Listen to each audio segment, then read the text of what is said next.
quick. This is little bit further on in that podcast, but I wanted to just play this real quick because Go ahead. she makes a point.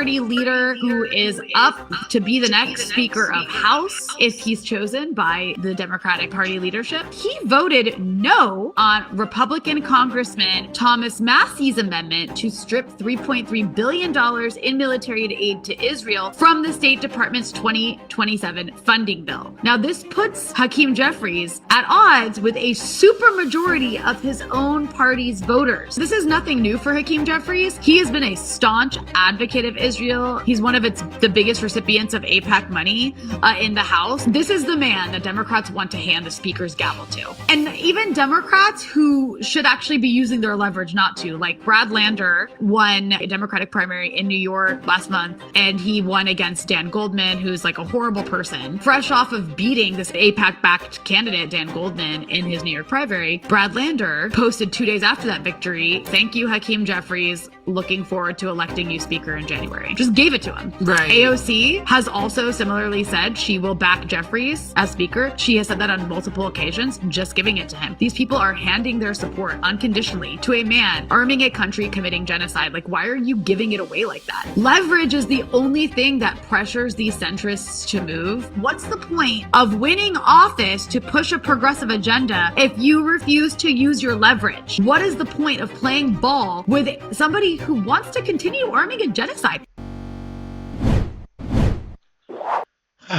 And I get that point, and I get where people are coming from.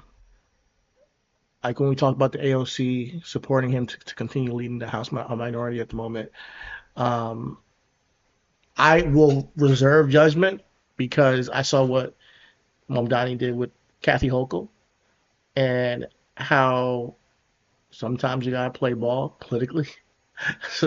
Stop looking at me like that dog on the meme, bro. That me, But yeah, I, I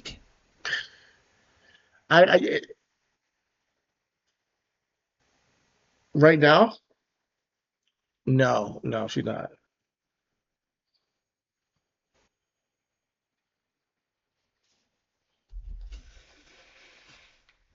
But he's not gonna leave office right now. There's nobody primarying him. So what's the point of her going out the window and saying I don't support Hakeem when he's still gonna be in charge?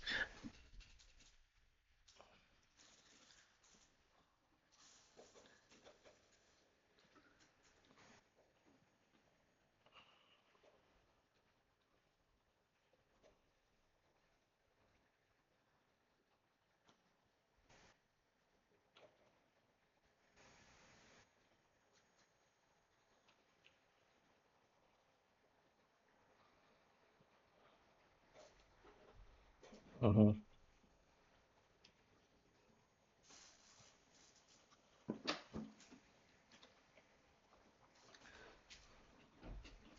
We know where he leans.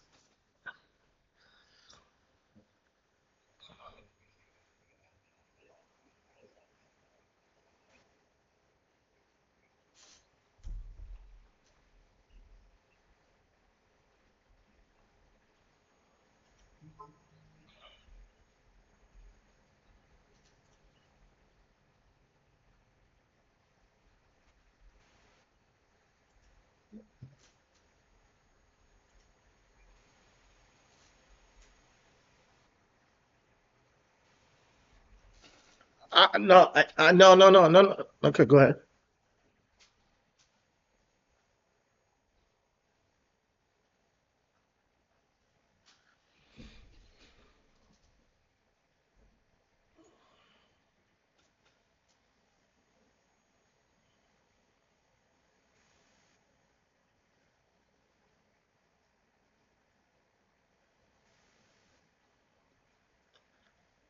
He's too deep.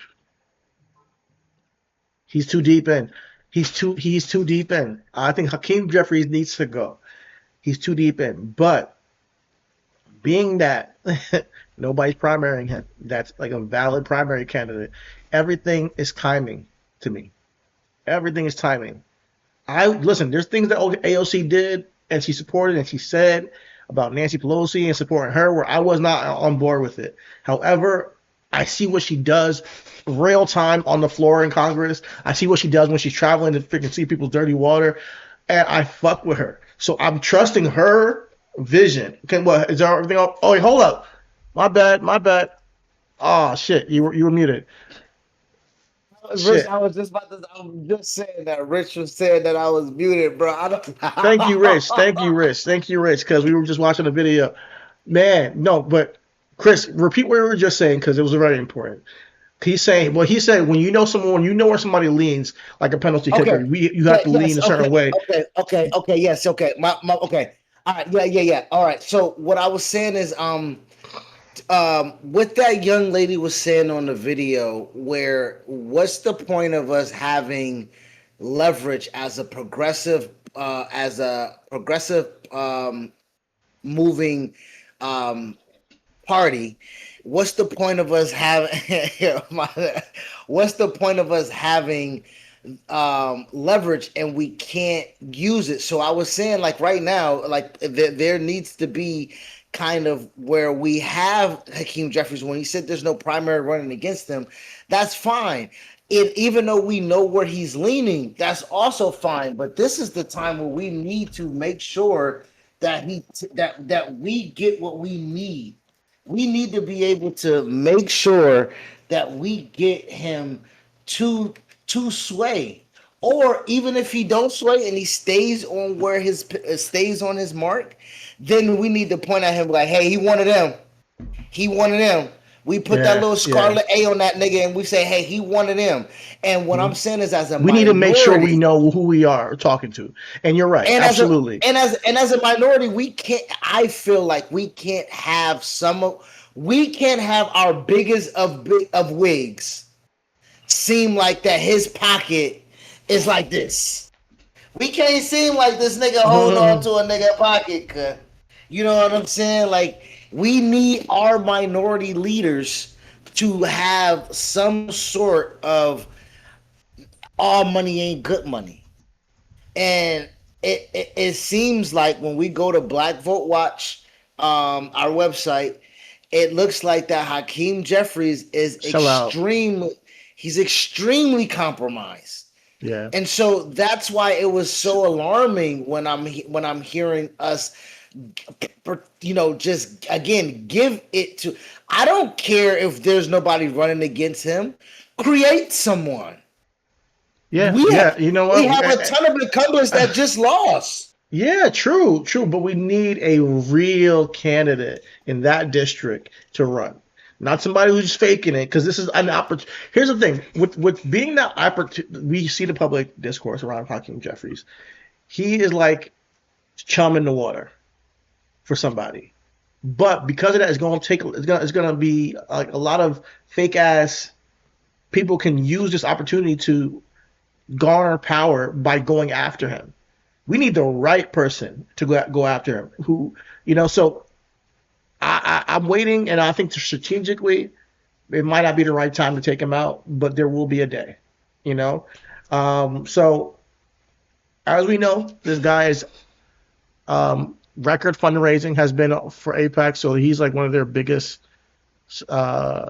Zionist aligned pack, so he's gotten some of the most money from this Israel lobby, and I think that when it comes to Israel and Hakeem, he's not changing anyway. But he has said a little bit on the House floor earlier this year in April, when we played this clip, and he's kind of hedging his bets a little bit, trying to toe the line. We have a responsibility to push back against terror. And we have a responsibility to stand with our democratic allies throughout the world. Israel is a democratic ally. Ukraine is a democratic ally. South Korea is a democratic ally. Taiwan is a democratic ally. Japan is a democratic ally. We have a responsibility to stand with our democratic allies throughout the world. We also have a responsibility to push back against our adversaries. Russia is not our friend. The Chinese Communist Party is not our friend. Iran is not our friend. We have a special relationship that exists between the United States and Israel. It's a relationship that is anchored in shared values and shared interests. Our commitment to Israel's security is ironclad. Oh, Israel has a right to exist as a Jewish and democratic state. I gotta pause right there. Why don't we ever ask? And you're unmuted. Why don't we ever ask? Does Palestine have a right to exist? Why is that all like Israel fucking exists already? Like we act like we're still in the days right after the Holocaust. Israel is one of the most powerful countries in the world right now. Let's stop it. Do they have a right to exist? They exist. They do. I'm tired of that question. But we never talk about the people who are getting bombed and like nonstop, who are literally on the victim end of a genocide and an apartheid state. And I think even if somebody is an ally, you know, sometimes you gotta tell your allies to be in check. Hey, listen, still should have some humanity. Because what he's saying here to me seems like if you're an ally, you get a blank check. If you're an ally, you get to do whatever you want in your area, and we don't get to call you out on nothing of it because we say we're allies and we're buddies. Well, I love you for you being a bleeding heart, brother. But I don't believe that we as Americans can tell anybody how to be humane, right? Like, and I know that may sit you back a little That's a bit problem. because I know, this is what. But again, this is why we are in a tough space where it seems like you're right. When we're talking about people getting fucked, right? America has no jurisdiction of how to tell niggas how to fuck or how to get fucked. Or who to. On me, nigga. Like America can't tell nobody about nobody. But nigga, we about pansexual as fuck, nigga. We can't tell nobody nothing. Yeah, but that's where I don't know why America hate all these flags. We are all these flags, nigga. America, we called her. Now niggas want to act like it's a him. Like America loves getting fucked by buddies. Upside down pineapple. America should embrace the when you blanketly state we're going against terrorism, China's not our friend, Russia's not our friend, Iran's not our friend. We're gonna support Ukraine, South Korea, Israel. I think that it lacks so much substance in the conversation. What I hate about Democratic Republican Party is that you're telling people how to feel constantly about what's going on. You don't know enough. We need to give them money for this. We need to give them money for that. And people are saying we can see the bombs being dropped. We can see the wreckage and the kids starving, the kids losing their lives, the parents who got to bury their kids. We can see that now.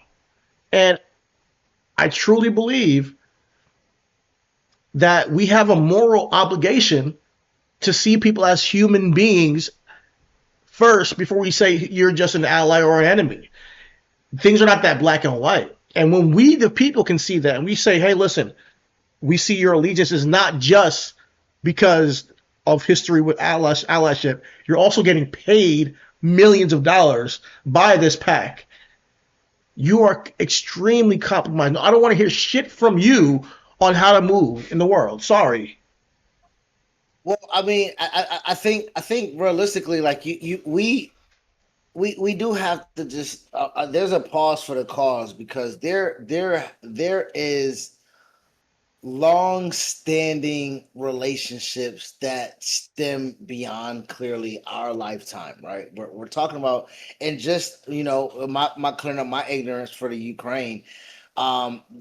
There weren't a lot of U.S. troops, if not any, that was sent over there. We just sent them our missiles and our intelligence. I'm sorry, it's just as good as sending a fucking soldier. You know what I'm saying? But that stems from post-Cold War responsibilities. There's right? no, Like so, oh man, like it's this world power dick measuring contest that is gonna constantly go on for the end of time of who controls the world between yep. Russia, China, America, and honestly, we're getting our ass kicked anyways. So at the end of the day, like at some point, what you're trying to tell me now is that we're willing to let our allies kill people who are innocent for the sake of more power. I mean, Israel's kind of like a world power now, considered like kind of now, right? I mean, so it's the Yeah, Saudis, right? Like it's the world powers don't world powers have and that's what again the United States was trying to prevent with Russia, right? Their expansion, because then what it would show is that nigga, if your shit big enough, nigga, yeah, you can pop that on a motherfucker forehead and they can't do nothing about it.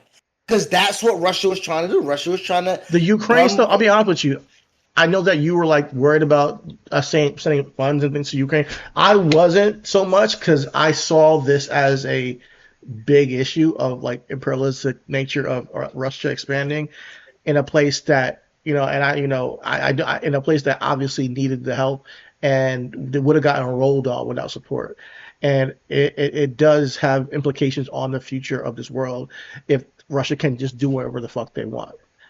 Now we're on the opposite side when it comes to Israel. We are enforcing them to do whatever the fuck they want to a victim state in Palestine and Iran, to be quite honest with you. Yes. So, And I don't know. And Iran is like, what they saying fuck me for? Like, what we have issues with for, like, what has the United States and Iran had an issue?